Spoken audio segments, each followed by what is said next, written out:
Hello friend. तो आज के क्लास में हम लोग पढ़ने वाले हैं एनसीईआरटी का एक्सरसाइज 2.1। हम लोग पढ़ने वाले हैं एक्सरसाइज 2.1 और इस एक्सरसाइज में हम लोग देखते हैं इस प्रकार के क्वेश्चन यहाँ पर हम लोग पढ़ेंगे। तो चलिए स्टार्ट करते हैं। और ये आपका जो पहला क्वेश्चन है, आप इसको ध्यान से देखिए।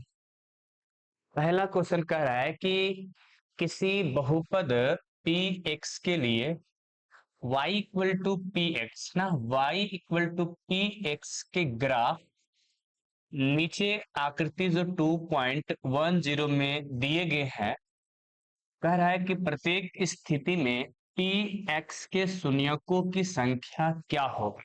आपको पता करना है कि जो बहुपद पी एक्स के फॉर्म में है, यहाँ पर समझिएगा कि बहुपद है पी एक्स के फॉर्म में। बहुपद जो आपका है वो है आपका पी एक्स के फॉर्म में, यानी कि इसका अर्थ क्या हुआ कि बहुपद का जो चर है ना, बहुपद का जो चर है, बहुपद का जो चर है वो आपका x बताएगा। यानी कि कोई भी बहुपद लिखा हुआ है और उस बहुपद के जो छोटी ब्रैकेट के अंदर लिखा रहता है वह बताता है आपका बहुपद का चर। तो यहाँ पर कह रहा है कि बहुपद का यदि चर x है तो आपको बताना है कि इस फिगर में इस बहुपद का या इस बहुपद के शून्यकों की संख्या कितनी होगी। तो आपको याद रखना है कि किसी भी बहुपद के शून्यकों की जो संख्या यानी कि जो शून्यक होते हैं वो बहुपद के ग्राफ अगर हम खींचते हैं तो वो एक्स अक्ष को जितना बिंदु पर काटता है उतना उसका क्या होता है, शून्यक होता है। यानी कि किसी यदि कोई बहुपद यानी कि बहुपद के शून्यकों की संख्या बहुपद को एक्स अक्ष पर कितना बिंदु पर काट रहा है, यानी कि हम अगर बात करें कि बहुपद है ना, बहुपद के शून्यकों की संख्या, शून्यकों की संख्या है ना, बहुपद के शून्यकों की अगर हम संख्या की बात करें, ये बताता है क्या, ये बताता है कि एक्स अक्ष पर एक्स अक्ष एक्स अक्ष को कितना बिंदु पर एक्स अक्ष को कितना बिंदु पर है ना, एक्स अक्ष को कितना बिंदु बिंदु पर कितना बिंदु पर टच कर रहा है, कितना बिंदु पर स्पर्श कर रहा है ना, कितना बिंदु पर स्पर्श कर रहा है ना। एक्स अक्ष को जितना बिंदु पर स्पर्श करेगा वह बहुपद के शून्यकों की संख्या कहलाता है। तो आप इस ग्राफ में देखिए कि ये है आपका ग्राफ एक्स अक्ष का और ये आपका ग्राफ है वाई अक्ष का, और यह एक बहुपद का लाइन खींचा हुआ है। अगर हम इस लाइन को देखें तो पता क्या चलता है कि एक्स अक्ष को किसी भी बिंदु पर कट नहीं कर रहा है, एक्स अक्ष के किसी भी बिंदु पर ये टच नहीं कर रहा है। इसका मतलब ये हुआ कि इस बहुपद के अगर हम शून्यकों की संख्या की बात करें, शून्यकों की संख्या की बात करें, इसमें जो शून्यकों की संख्या होगा वो कितना होगा, तो शून्य होगा, जीरो शून्यक होगा, एक भी इस बहुपद का शून्यक नहीं होगा। तो समझ में आया होगा ये सवाल। चलिए अगला क्वेश्चन की बात करते हैं। सवाल वही है और आकृति इस प्रकार से अभी दे रहा है ना, सवाल वही है और इस बार इस प्रकार का आकृति दे रखा है और आपको पता करना है कि भाई शून्यकों की संख्या कितनी होगी, है ना, शून्यकों की संख्या कितनी होगी। तो आप इस ग्राफ में देखो, ये आपका है एक्स अक्ष, ये आपका है एक्स अक्ष। अब हम देखेंगे कि एक्स अक्ष को कितना बिंदु पर काटा है। तो हमने देखा कि एक्स अक्ष को एक बिंदु पर काटा है।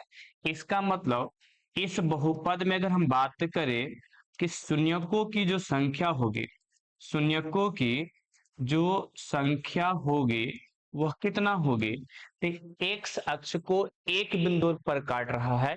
इसका मतलब इसमें शून्यकों की जो संख्या होगी वह एक होगी, इसमें शून्यकों की संख्या कितना होगी, एक होगी। अगला क्वेश्चन देखते हैं। नेक्स्ट क्वेश्चन क्या कह रहा है, वही पहला है और पहला का ये क्वेश्चन नंबर तीसरा है। इसमें वो ही कह रहा है कि अगर px एक शून्यक है, शून्यकों की संख्या आपको पता करना है। तो आप इस ग्राफ में देखो कि इस ग्राफ में एक्स अक्ष को कितना बिंदु पर काट रहा है। तो एक बिंदु, दो बिंदु, तीन बिंदु पर काट रहा है। इसका मतलब इस बहुपद में शून्यकों की जो संख्या होगी, इसमें जो शून्यकों की संख्या होगी ये कितना होगा। तो आप काउंटिंग करके बताइए कि एक्स अक्ष को कितना बिंदु पर कट कर रहा है। तो एक्स अक्ष को तीन बिंदु पर काट रहा है। इसका मतलब इसमें शून्यकों की जो संख्या होगी वह कितना होगी, तीन होगी। वैसे ही इसका अगला क्वेश्चन देखते हैं। तो नेक्स्ट क्वेश्चन कह रहा है कि भाई अब की बार इस प्रकार से एक ग्राफ दे रखा है, इसमें भी पता करना है कि शून्यकों की संख्या कितनी होगी। तो इसमें हम देखते हैं कि एक्स अक्ष को कितना बिंदु पर काट रहा है, दो बिंदु पर काट रहा है। इसका मतलब इसमें जो शून्यकों की संख्या होगी वह कितना होगा, दो होगा। यानी कि इस सवाल में जो आपका शून्यकों की संख्या होगी, जो शून्यकों की संख्या होगी वह आपका कितना होगा। तो देख लो, एक बिंदु पर कटा, दो बिंदु पर कटा, यानी शून्यकों की संख्या जो होगा वो कितना होगा, दो होगा। शून्यकों की संख्या कितना होगा, दो होगा। चलिए नेक्स्ट क्वेश्चन की बात करते हैं। नेक्स्ट क्वेश्चन में भी वही कह रहा है शून्यकों की संख्या फाइंड करना है, शून्यकों की संख्या कितना होगा ये पता करना है।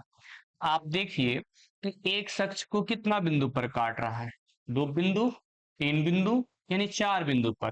यानी कि इस ग्राफ में भी अगर हम बात करें, काउंटिंग करें, गिने, तो पता चलेगा कि जो शून्यकों की संख्या है, जो शून्यकों की संख्या है वो कितना है। तो एक शख्स को एक बिंदु पर, दो बिंदु पर, तीन बिंदु पर, चार बिंदु पर काट रहा है। इसका मतलब शून्यकों की संख्या जो हो जाएगा वो चार हो जाएगा। चलिए नेक्स्ट क्वेश्चन की बात करते हैं। नेक्स्ट क्वेश्चन में भी कह रहा है कि इस बहुपद के शून्यकों की संख्या पता करना है। तो आप देखिए एक शख्स को कितना बिंदु पर टच कर रहा है, एक बिंदु, दो बिंदु, तीन बिंदु पर कट रहा है। इसका मतलब इसमें भी जो शून्यकों की संख्या होगी, है ना, शून्यकों की जो संख्या होगी, शून्यकों की जो संख्या होगा वह कितना होगा, काउंटिंग कर लीजिए, एक, दो, तीन, यानी कि तीन शून्यक हो जाएगा, है ना। कितना शून्यक हो जाएगा, तीन शून्यक हो जाएगा। नेक्स्ट क्वेश्चन देखते हैं। अच्छा, अब ये स्टार्ट हो गया एक्सरसाइज 1.2।